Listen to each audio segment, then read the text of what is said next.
I watched Elliot's face the moment Darren said it, like watching a man swallow glass and pretend it's lunch.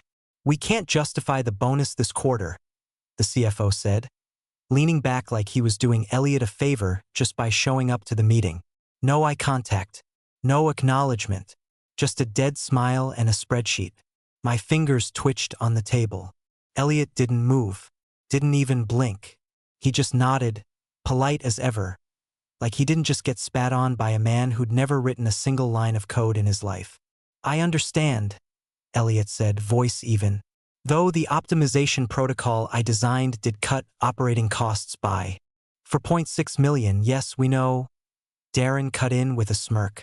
"It was impressive. But still, bonuses are reserved for key strategic contributors. Not back-end support. Back-end support. The man who rebuilt our infrastructure from the ground up was being dismissed like he was the guy who reset passwords. And Darren? Darren was new. He wasn't here when the servers were hemorrhaging uptime or when the logistics algorithms were running on decade-old logic stitched together with duct tape and prayers. He walked into the house Elliot built and decided the architect didn't deserve a tip. Elliot just sat there, taking it.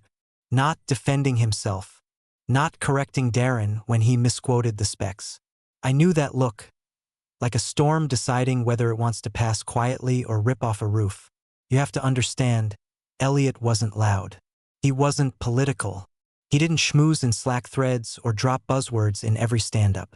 But he was the reason this company didn't collapse during the last infrastructure audit. He was the reason we hit profitability last year. And they had the audacity to call him just a back-end guy. And the rest of us? We sat there and said nothing. I hate that I said nothing. If you're still listening, and this story makes your blood boil even a little, do me a favor, hit that like button and subscribe. 97% of people who listen to stories like this don't subscribe, and it really does motivate the team to keep telling them. You have no idea how far that tiny click goes. Anyway, after that meeting, Elliot stood up slowly, thanked them for their transparency, and left the room with the kind of calm that makes you nervous. He didn't slam the door. He didn't make a scene. But I saw his knuckles, white, locked, like he was holding back an earthquake with skin and courtesy. And then he was gone. He didn't show up for lunch. Didn't ping anyone. No bitter post on Slack. Just silence. I messaged him once. He responded with a thumbs-up emoji. That's when I knew something had snapped. Not loudly. Not with fireworks. Just a quiet, surgical cut.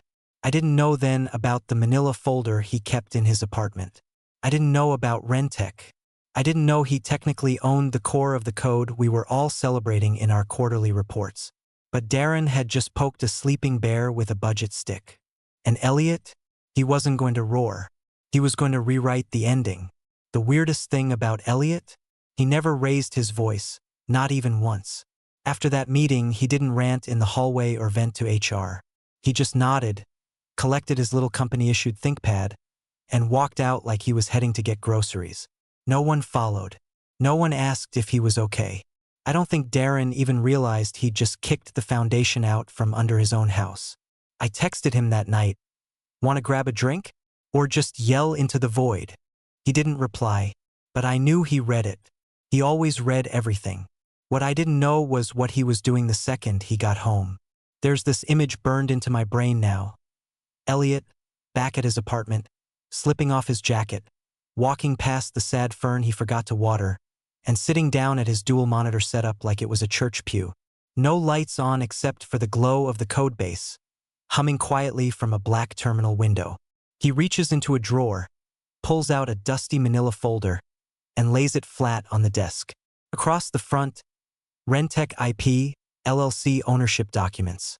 It looked like it hadn't been touched in years, and yet the corners were worn like it had been opened 1,000 times in his head. Inside were the receipts, literal, notarized ones. 3 years ago, when VelocityTrack first brought Elliot on as a contractor, he'd insisted on a clause that gave his private LLC, Rentec, exclusive rights to the optimization framework he developed. Not the company, not the CTO, just him. It was all above board. Documented, signed, tucked away while everyone else was too busy high-fiving over their new scalability milestone. They never bought the code. They licensed it. Yearly. Through a little shell LLC with a P.O. box and a Stripe account no one ever double-checked. And during the last org shuffle, when legal handed off vendor management to procurement and Darren consolidated half the budget into oblivion, that license quietly expired. No one noticed. Elliot did. He sat there that night flipping through the contract like it was scripture, highlighting dates, cross-checking renewal terms, verifying timestamps. No rage. No revenge playlist in the background. Just the click of a mechanical keyboard and the calm precision of a man reassembling a puzzle that used to be his career. Somewhere between midnight and dawn, he opened his Rentec dashboard and disabled one small flag. Nothing that would break production. Nothing loud. Just enough to log every single unauthorized query made against his framework since the license expired. A breadcrumb trail. A legal tripwire. He didn't go nuclear. He went forensic. And the next morning, he showed up at work like nothing had happened. Smiled at the receptionist. Brought donuts to the engineers. Darren walked past him without a word, too busy prepping for some board metrics call. If only he knew. Elliot had already started writing the story they'd all be starring in. Only this time, he'd be the one holding the pen. They called it a performance restructuring. Like those words ever meant anything real. Like Elliot wasn't the backbone of the very systems that were now making their lives easier while they smiled through quarterly wins. The email came on a Thursday morning, sandwiched between a Slack thread about Bagel Day and a department-wide memo celebrating our record-breaking operational efficiency. It was 2 lines long, polite, clinical. No one even called him in. They just revoked his access and moved on. I found out through Jenna in DevOps. Elliot's gone, she said, blinking at her screen. Like, his GitHub keys just deactivated mid-commit. There was no farewell lunch, no signed card, no awkward cupcakes in the break room. Just one less body at the long table in the engineer bullpen. One less pair of quiet eyes behind a glowing screen. Most people barely registered it. Maybe they figured he moved on. Maybe they thought he'd been part-time anyway, or that back-end was being outsourced. There were whispers, sure, but not enough to stir concern. Darren made sure of that. To him, Elliot was a rounding error with a keyboard. Replaceable. But I knew better. And Elliot? He walked out like a ghost no one remembered dying. Tucked under his arm was a slim, nondescript external drive, silver, scuffed, like it had lived in his backpack since college. It didn't hold photos or playlists. It held logs. Hundreds of them. Timestamps, commit histories, chain of custody metadata that detailed every line of code tied to the Rentec framework, who accessed it when, how often, what was triggered. He didn't just own the code. He could prove it. And while the rest of us were clapping in a town hall for hitting Q2 profitability and Darren was popping champagne with the C-suite, not a single soul remembered to check the vendor ledger. No one noticed that Rentec's renewal window had closed 61 days earlier with no payment, no signature, no contact. Legal had bigger things to worry about. Omnifleet Global was sniffing around again, and everyone wanted to look lean, sharp, merger-ready. So they celebrated Elliot's disappearance like a cost-saving miracle. But what they didn't know was that the framework hadn't just been running silently. It had been listening. Elliot had engineered his own vanishing act with surgical precision. No drama, no exit interview. But somewhere, buried in a compliance folder no one had opened in months, was a clause. Unauthorized use beyond the expiration date constitutes a breach of IP rights and voids any prior indemnity. He wrote that line himself. They signed it, and now he was gone. No LinkedIn update, no calls returned, just static. But systems were still humming, algorithms still optimizing, dashboards still smiling green. They thought he was finished. They didn't realize he'd already started phase 2. It started like most betrayals do, through a cheerful LinkedIn message from someone who had no idea what they were stepping into. Hi, Elliot. Smiling face with smiling eyes, I'm an analyst with Omnifleet's technical M and a team. Just doing some diligence on the velocity trackside. Would love to ask a quick question about Rentec. Cheers. It was chirpy, innocent, like a kid poking a stick at a sleeping rattlesnake because someone told them it was just a rope. Elliot saw the message. stared at it for a while, and then, with the calm of a man who'd already read the final chapter, he clicked the little mark unread dot and closed the tab. That was 2 days after I called him out of the blue, nervous, whispering into my headset in the office phone booth like a teenager breaking curfew. I'd heard it from Morgan in finance, who heard it from her boyfriend at Omnifleet. The acquisition talks were back on. Bigger this time. $660 million. All cash. High-speed merger with global logistics reach. Our executives were already pre-celebrating new suits, vague calendar blocks, backdoor brunches with consultants. Darren called it a transformational pivot. I called Elliot. They're going through with it, I said. Omnifleet's doing a full audit. Legal compliance, vendor structures, all of it. There was silence on the line. Then the sound of a chair creaking back. That so? He said, voice low and almost amused. Guess someone should tell them about the ghost in their system. It wasn't bitterness. It wasn't even smug. It was the tone of a man holding a grenade that hadn't gone off. Yet, I asked if he'd do anything. He didn't answer, just changed the subject. But I knew that look. I could hear it in his silence. Meanwhile, over here in corporate fantasy land, Darren had already started leaking details to his favorite trade blog. Velocity Track's proprietary platform gives us unmatched visibility into the logistics stack, he said, parroting Elliot's own words from a pitch deck 3 years ago. I nearly choked on my coffee. Omnifleet's due diligence team sent over the first compliance request packet a week later. It wasn't aggressive, just the usual stuff: vendor contracts, licensing, infrastructure summaries, open source declarations. The junior legal associate asked Darren directly, "Can we get documentation on the IP stack lineage? Just for the codebase?" Darren waved it off. "It's all internal. We built it." The CTO, bless his distracted, Reddit scrolling heart, just nodded and said, "Yeah, it's legacy now anyway. Probably in the archives." They didn't check, didn't pull the contract, didn't even realize the vendor record for Rentec had been marked inactive 3 months earlier with no renewal. I watched all of this happen like a slow-motion car crash. Everyone too busy polishing their LinkedIn bios to notice the massive legal landmine ticking beneath their sneakers. And Elliot? He went hiking. Seriously. I saw it on his Instagram. One photo. A foggy overlook somewhere in Oregon. Caption: "Sometimes the most efficient route is patience." I laughed. Out loud. Alone in my car. He knew. He absolutely knew. But he wasn't in a rush. Because when you're sitting on buried explosives, you don't need to run toward revenge. You just wait for the fools to dance on the detonator. The first red flag didn't come from a whistleblower or some dramatic leak. It came from a line of metadata in the bowels of a Jenkins build log. Something 99% of people would have missed. But Omnifleet's legal team wasn't made of interns and buzzwords. They had an old-school M and a guy on the team, the kind who'd once litigated a billion-dollar merger just because a style sheet was misattributed. The kind who read footnotes for sport. His name was Raymond Chan, and I only remember that because of the way Darren said it afterward, like the name tasted like battery acid. Raymond was the one who spotted it. Buried deep inside a third-party audit request, he found recurring code comments tagged with Rendersopt version 3.2, and when he traced the commit lineage, it didn't lead to Velocity Track's GitHub org.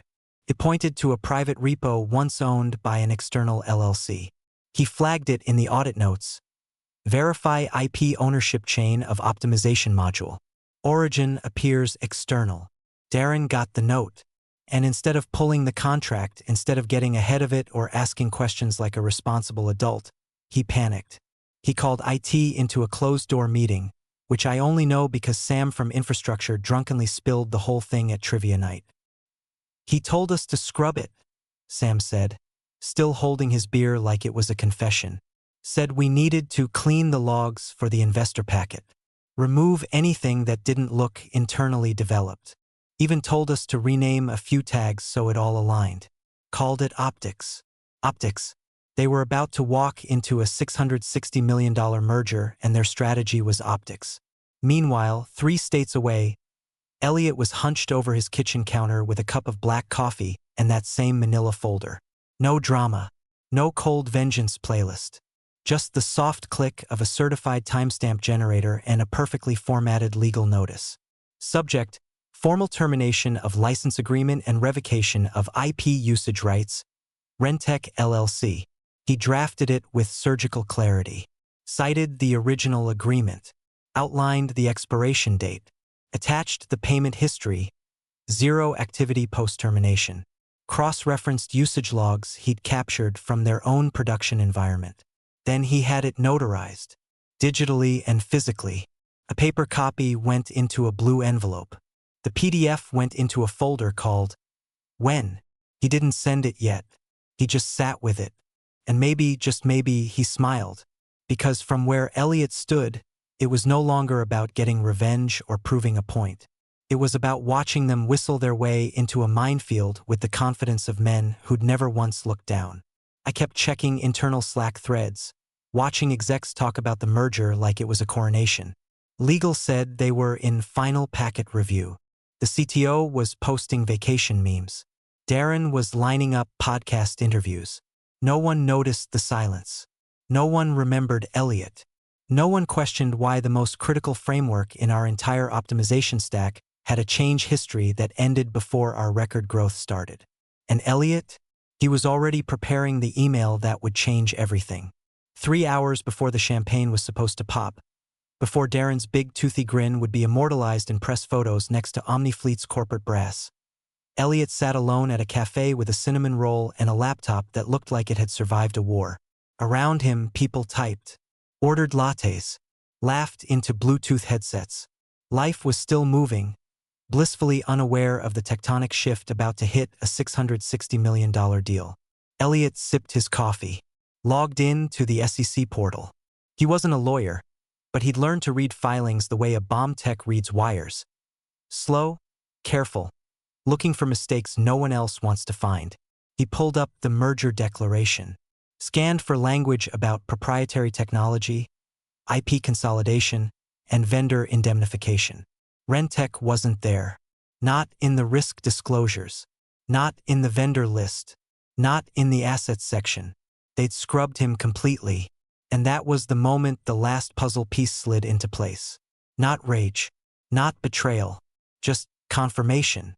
Darren hadn't just ignored the licensing issue, he'd buried it. He'd doubled down on the illusion that Velocity Track owned everything. That the millions they'd earned off Elliot's code were protected by silence and plausible deniability.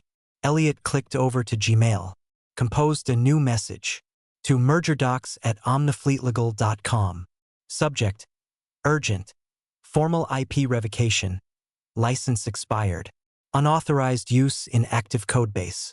The body was brief, surgical. Dear Counsel, this message serves as formal notification that Velocity Track Incorporated has continued use of proprietary Rentec LLC intellectual property, Ren_OPT version 3.2 and derivatives, beyond the expiration of its licensing agreement dated, redacted. No renewal or payment has been executed. As such, all use constitutes unauthorized infringement, triggering immediate revocation of all rights granted under the previous agreement. Attached: license agreement, invoices, audit logs, timestamps, and legal certification. Regards, Elliot Langston, Managing Member, Rentec LLC. He attached everything: the receipts, the logs, the notarized termination letter, the version history showing where Velocity Track system began to lean entirely on Rentec code after the expiration. A silent dependency woven so deep into their stack it might as well have been DNA. He hovered over the send button for exactly one breath. Then he clicked. No second drafts. No follow-up. Just one decisive act from a man who'd waited patiently in the shadows while everyone else clinked glasses and printed headlines. He closed the laptop, dropped a 10 on the table, and stood up. Outside, the sky was clear, crisp fall air. Somewhere across the country, Omnifleet's execs were prepping for a call that would define their fiscal quarter. Someone was probably adjusting the camera angle for the press release photos. Maybe Darren was checking his teeth in the mirror. The CTO might have been rehearsing how to explain his vision for post-merger integration. And Elliot? He walked 2 blocks to his favorite sandwich shop, ordered the usual, sat by the window, and took the first peaceful bite of the day, while a legal time bomb ticked softly in someone else's inbox. The moment the email landed, the room was already high on its own ego. Omnifleet's M and a team had flown in from Dallas. Velocity Track's execs were dressed like magazine covers. Darren had his sleeves rolled up like he'd been in the trenches. Even the CEO, who hadn't written a line of code in a decade, was smirking like he could already smell the bonus checks. On the table sat flutes of untouched champagne, sweating slightly under the boardroom lights, as if the glasses themselves knew the celebration was premature. Omnifleet's lead counsel, Raymond Chan, opened his laptop like it was part of a script. He wasn't the flashy type. Gray suit, minimal watch, always quiet until it mattered. The screen lit up. He clicked through a few flagged emails. Then he stopped, eyebrows pinched, mouth slightly parted. He reread the subject line twice. Urgent. Formal IP revocation. License expired. Unauthorized use in active codebase. He didn't speak immediately, just turned the laptop slightly so the VP of corporate strategy could see the header. Then he pushed his chair back an inch, looked up. "Did you license Rentec's IP?" he asked, voice completely flat. Darren blinked. Rentec. The CTO glanced up from his notes, confused. Ren what? Raymond didn't flinch. He rotated the screen again so both exec teams could see the first few lines of Elliot's email. His voice stayed calm, but the oxygen in the room started thinning. This states that your optimization layer, Ren_OPT version 3.2, was developed under a third-party LLC. License expired 3 months ago. Continued use constitutes infringement. You've integrated it into your live production stack. Yes, the CTO was flipping papers now, fast, pages shuffling like panic. Darren's face had gone beet red. We thought it was internal. It's back-end legacy modules. You scrubbed the metadata, Raymond said sharply, eyes narrowing. I have the version history in this attachment. You renamed framework calls but didn't remove them. This was knowingly concealed. The CEO leaned forward, trying to look like he understood. Okay, let's just step back. We don't even use that code anymore, right? Raymond clicked another tab. Latest deployment commit. 4 days ago. Your dev team is still running optimization logic sourced from Rentec. And according to this, you were notified of the license expiration internally and failed to act. Silence. Then movement. Omnifleet's other lawyers began texting. Someone quietly slid a printed copy of the merger summary under the table. Phones lit up across both sides of the boardroom. The Velocity Track COO mouthed something to legal. The champagne sat untouched. Raymond closed the laptop with finality. We're pausing the merger, he said, standing. 48 hours. Full forensic review. We need indemnity coverage, IP reinstatement, and a formal waiver from Rentec, or this deal doesn't close. Darren opened his mouth to protest. Nothing came out. Across the country, Elliot was reading a paperback in a coffee shop. The email had been opened. The metadata confirmed. The auto receipt pinged back with the timestamp, right on schedule. He didn't need to call anyone. Didn't need to watch the fallout. He already knew what was happening. Because the moment Raymond asked, "Did you license Rentec's IP?" that was the moment Elliot stopped being forgotten and started being unavoidable. It started with an email, then a text, then a call. Elliot, hi. It's Marie Taggart, General Counsel at Velocity Track. First, let me just say, this is all a misunderstanding. We're hoping we can make things right. He said nothing. I understand your concerns.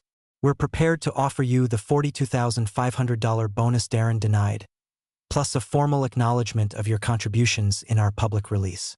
We'd like to resolve this quickly. Elliot stared at the call timer. 37 seconds of carefully polished legal niceties stacked like sandbags against a flood she hadn't seen coming. He waited another beat, then spoke. The bonus is no longer relevant. Pause. Excuse me. He didn't repeat himself. Instead, A minute after the call ended, Marie received a new email. The subject was simple: license reinstatement terms. Attached was a 2-page document. Bulletproof, neutral in tone, brutal in consequence. It outlined a retroactive licensing reinstatement fee of $7.4 million, based on usage metrics since the expiration date. Every single unauthorized query, process, and optimization task VelocityTrack had executed with Rentec code. And that was the friendly rate. If payment wasn't wired within 5 business days, the proposal would be withdrawn, and a formal lawsuit for IP infringement would be filed with supporting digital forensics. And at the bottom, in small but deliberate type, Clause 7, see reinstated license agreement shall include a 0.75% residual equity stake in any merged entity utilizing Rentec derivatives. Translation: if the merger went through, Elliot got a cut. They called it aggressive. He called it fair. And it wasn't just VelocityTrack that blinked. Omnifleet's legal team reached out next, carefully, respectfully, like they were handling a live wire. They didn't care about bruised egos or corporate pride. They cared about closing. And Elliot was no longer a forgotten contractor.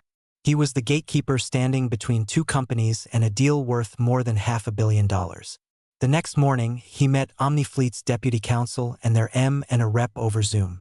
No suits, no pleasantries. Would you be open, they asked carefully, to a direct agreement with the acquiring entity? Elliot didn't nod, didn't smile. He just replied, "Send your terms." The new agreement took 26 hours to finalize. His lawyer, some quiet shark from upstate who billed by the silence, reviewed every line. Elliot retained IP rights, retained audit access, and that 0.75% equity clause survived. Not symbolic, not token, real ownership. Back at VelocityTrack, the panic shifted to quiet dread. The GC signed, the CTO, ghost white, initialed. Darren wasn't even in the room. He'd gone on sabbatical the day before. Elliot's inbox chimed. Wire confirmation, $7,400,000. No congratulations. No press release. Just a short message from Omnifleet Legal. We acknowledge Rentec LLC as a contributing stakeholder in the merged entity. Thank you for your cooperation. He closed the tab, sat back, let the weight of it all dissolve. They could keep the speeches. He had something better than recognition. He had terms, ones they'd never get to rewrite. 3 weeks later, the announcement finally dropped. Omnifleet completes strategic acquisition of VelocityTrack in $660 million deal. The photo was carefully staged. Polished executives in clean suits, fake smiles, Darren nowhere to be seen. The article droned on about synergies, market disruption, and data visibility enhancements, but buried halfway down the page, in font smaller than a cough. We acknowledge the contributions of several third-party developer entities, including Rentec LLC, whose technological frameworks underpin critical optimization layers within our integrated platform. It wasn't a headline, but it was there. And for Elliot, that line meant more than the $7 million in his account or the fractional equity that would grow quietly in the background. It was a sentence written in the language corporate giants understood: permanence. He didn't throw a party. No revenge tour. No podcast interviews or medium tell-alls. He just moved forward. Rented a small office in a converted auto shop downtown. White boards, strong coffee, cheap chairs. Called it Nestline. A quiet place where burned-out engineers could build without begging for scraps. No investors. No ladder climbers. Just coders who'd had enough of being overlooked. He hired slowly, carefully. A kid from a boot camp. A woman who'd left big tech after her boss took credit for her security patch. A man in his 50s who hadn't been hired since 2016. The ones nobody fought for. No grand speeches. Just a Slack channel called #BuildQuietly. And one morning, while the rain tapped against the windows and the coffee machine hissed in the background, one of the new hires, a wiry 23-year-old named Cal, walked up holding a mug and a look of curiosity. "Hey, Elliot," he asked, a little nervous. "Why'd you leave VelocityTrack, anyway?" They went big, right? IPO rumor, all that. Elliot glanced up from his screen, smiled, set his cup down. Because they mistook silence for permission, he said. Cal raised an eyebrow. Elliot leaned back, took a slow sip and added, sometimes the bonus isn't cash. It's knowing they'll never overlook your line of code again. Cal laughed, half confused, half inspired. Walked off. Elliot turned back to his monitor. The cursor blinked, waiting, and with a few quiet keystrokes he started something new. Not for recognition, not for revenge, but because this time the framework would be his from day one.